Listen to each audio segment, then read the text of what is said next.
Hello friends. కేంద్ర ప్రభుత్వ ఉద్యోగం సాధించాలనుకునే నర్సింగ్ అభ్యర్థులకు ఒక అదిరిపోయే న్యూస్. ఎయిమ్స్ నుంచి నార్సెట్ 10 అఫీషియల్ నోటిఫికేషన్ వచ్చేసింది. దేశవ్యాప్తంగా ఉన్న వేర్వేరు ఎయిమ్స్ హాస్పిటల్స్లో నర్సింగ్ ఆఫీసర్ పోస్టుల కోసం ఈ రిక్రూట్మెంట్ జరుగుతోంది. దీనికి సంబంధించిన కంప్లీట్ డీటెయిల్స్ ఇప్పుడు చూద్దాం. 2. వేకెన్సీ మరియు పోస్ట్ డీటెయిల్స్.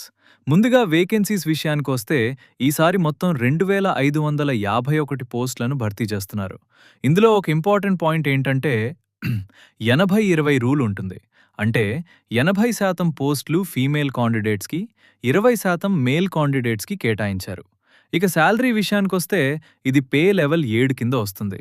అన్ని అలవెన్సులు కలుపుకుంటే స్టార్టింగ్లోనే మీకు చాలా మంచి శాలరీ అందుతుంది. 3. ఎలిజిబిలిటీ మరియు క్వాలిఫికేషన్. ఇక ఎడ్యుకేషన్ క్వాలిఫికేషన్స్ చూస్తే మీరు బీఎస్సీ నర్సింగ్ లేదా పోస్ట్ బేసిక్ బీఎస్సీ నర్సింగ్ పూర్తి చేసి ఉండాలి. ఒకవేళ జీఎన్ఎం డిప్లొమా చేసిన వారైతే కనీసం 50 బెడ్ల కెపాసిటీ ఉన్న హాస్పిటల్లో 2 ఏళ్ల ఎక్స్పీరియన్స్ కంపల్సరీగా ఉండాలి. అలాగే మీరు ఇండియన్ లేదా స్టేట్ నర్సింగ్ కౌన్సిల్లో రిజిస్టర్ అయి ఉండటం కూడా తప్పనిసరి. 4. ఏజ్ లిమిట్ మరియు అప్లికేషన్ ఫీ 1/10 నుంచి 1/30/5 వరకు. వయసు ఎంత ఉండాలంటే 18 నుంచి 30 ఏళ్ల మధ్య ఉన్నవాళ్ళు అప్లై చేసుకోవచ్చు. రిజర్వేషన్ ఉన్నవారికి గవర్నమెంట్ రూల్స్ ప్రకారం ఏజ్ రిలాక్సేషన్ కూడా ఉంటుంది. ఇక ఫీజు విషయానికొస్తే జనరల్ మరియు ఓబీసీ వాళ్ళకి 3,000 రూపాయలు, ఎస్సీ, ఎస్టీ మరియు ఈడబ్ల్యూఎస్ వాళ్ళకి 2,400 రూపాయలు. కానీ పీడబ్ల్యూబీడీ దివ్యాంగులకి మాత్రం ఎలాంటి అప్లికేషన్ ఫీజు లేదు. 5.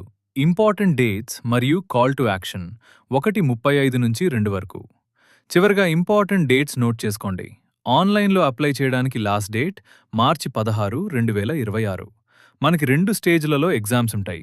ప్రిలిమ్స్ ఏప్రిల్ 11న, మెయిన్స్ ఏప్రిల్ 30న జరుగుతాయి.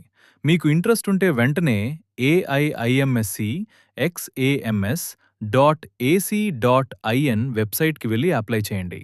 ఇలాంటి లేటెస్ట్ జాబ్ అప్డేట్స్ మిస్ అవ్వకుండా ఉండాలంటే మన ఛానల్ని ఇప్పుడే సబ్స్క్రైబ్ చేసుకోండి. All the best.